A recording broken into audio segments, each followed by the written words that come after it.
toutes et à tous, bonjour et surtout bienvenue dans cette capsule vidéo dans laquelle nous continuons notre tour du monde agro-botanique.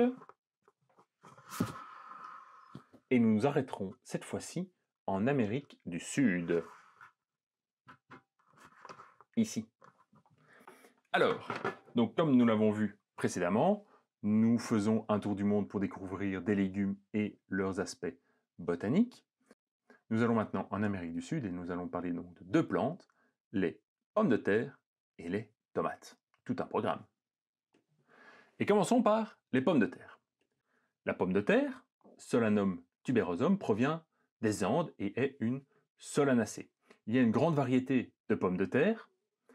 On peut voir ici un exemple. On en consomme pas mal chez nous en Belgique, mais si vous allez dans les Andes, vous allez voir une diversité bien plus grande encore. La partie que l'on consomme dans la pomme de terre, c'est le tubercule.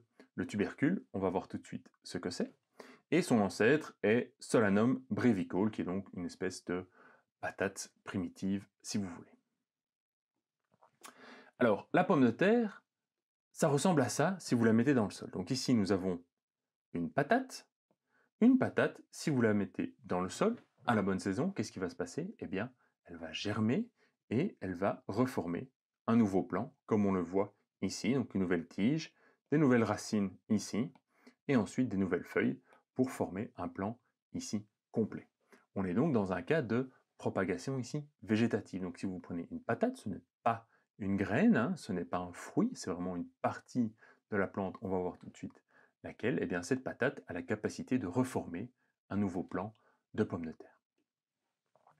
Donc si cette patate, vous la mettez en champ, elle va germer, elle va grandir, et puis, au fur et à mesure, si par exemple ici, vous la butez, ce qui est généralement fait lors des cultures de patates, c'est-à-dire que vous remettez de la terre sur la tige, eh bien la tige, lorsqu'elle va grandir, ici, elle va former, je l'ai dit, d'un côté des racines, mais également ici, cette structure que j'ai mis en bleu, qui est ce qu'on appelle des rhizomes. Les rhizomes, ce ne sont pas des racines, ce sont en fait des tiges souterraines à croissance horizontale. Donc ici, on a des tiges qui vont pousser. Ces tiges, ces rhizomes vont pouvoir également former ici des racines. Mais ce qui est le plus intéressant et qui est la raison pour laquelle on cultive en fait la patate, c'est que à l'extrémité de ces rhizomes, on va avoir formation de tubercules. Tubercules, c'est donc cette structure que vous voyez ici. De manière générale, en botanique, un tubercule, c'est un organe hypertrophié afin d'assurer des fonctions de stockage de matière de réserve. Dans le cas de la patate, ça contient énormément d'amidon, qui est une sorte de sucre. Le tubercule, vous le voyez ici. Si vous regardez un tubercule de plus près, vous verrez ici, en général, ce qu'on appelle les yeux en fait d'une patate. Ce sont des cicatrices d'écailles de feuilles, ce qui indique bien ici que nous sommes bien dans le cas d'une tige. Donc les pommes de terre, ce ne sont pas des racines, ce sont des tiges, des rhizomes qui ont tubérisé. Alors, si on fait maintenant une coupe ici dans une pomme de terre, voici ce qu'on va voir. On va en fait retrouver l'anatomie typique d'une tige telle qu'on l'a vu dans les capsules sur la croissance primaire des tiges. On va avoir d'abord ici un épiderme à l'extérieur, on va ensuite avoir du parenchyme ici cortical, on a ensuite les cordons criblovasculaires qui se trouvent ici avec à chaque fois du xylème et du phloème, et on verra au centre du parenchyme médulaire. La différence en fait avec une tige classique, c'est que ce parenchyme médulaire ici est de nouveau hypertrophié, va grossir, va accumuler toute une série de réserves, va se multiplier de manière à former ce tubercule, cet organe hypertrophié ici de stockage qu'on pourra alors consommer. Donc deux organes spécifiques ici sur les pommes de terre. D'un côté des rhizomes, ces tiges horizontales qui poussent dans le sol, donc ce ne sont pas des stolons qui sont des tiges horizontales à la surface du sol, mais bien dans le sol. Et ces rhizomes peuvent former des tubercules qui sont donc des tiges hypertrophiées. Les pommes de terre sont originaires des Andes. Les Andes ont été découvertes par les Européens après la traversée de Christophe Colomb en 1492. nous avons donc un problème ici, parce que celles et ceux qui ont déjà regardé Astérix, en particulier ici les 12 travaux d'Astérix, nous pouvons voir dans ces 12 travaux d'Astérix que Obélix se délecte ici de frites.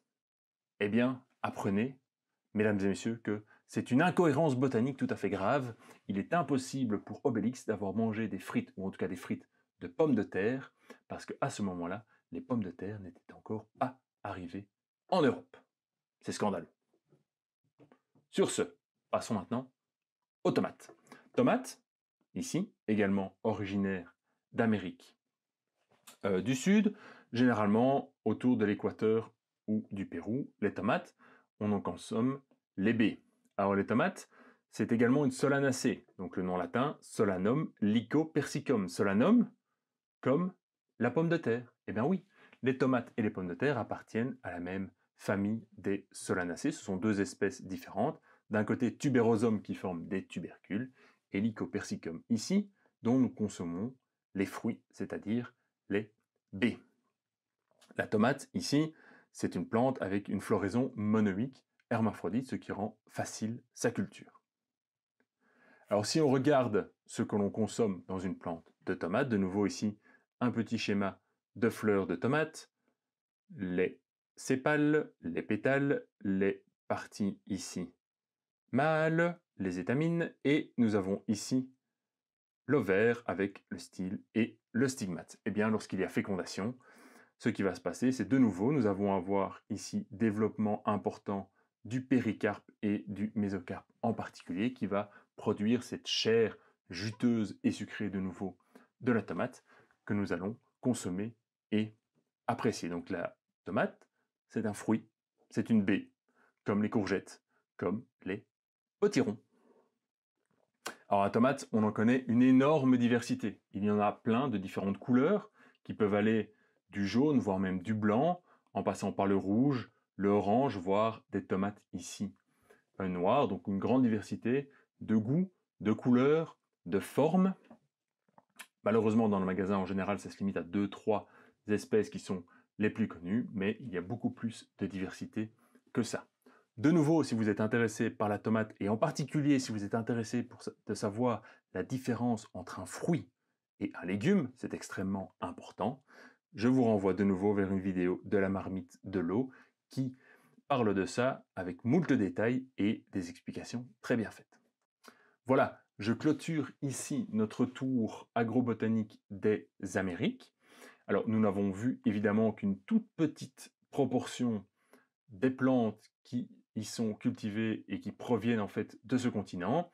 On ne peut évidemment pas tout faire, donc c'est une sélection tout à fait subjective, et je dois bien l'avouer, j'aime beaucoup les tomates, et c'est pour ça que j'ai choisi de vous présenter ce fruit-là. Dans la capsule suivante, nous partons en Asie, et nous allons parler des oignons. Vous allez voir, c'est toujours fascinant. À bientôt.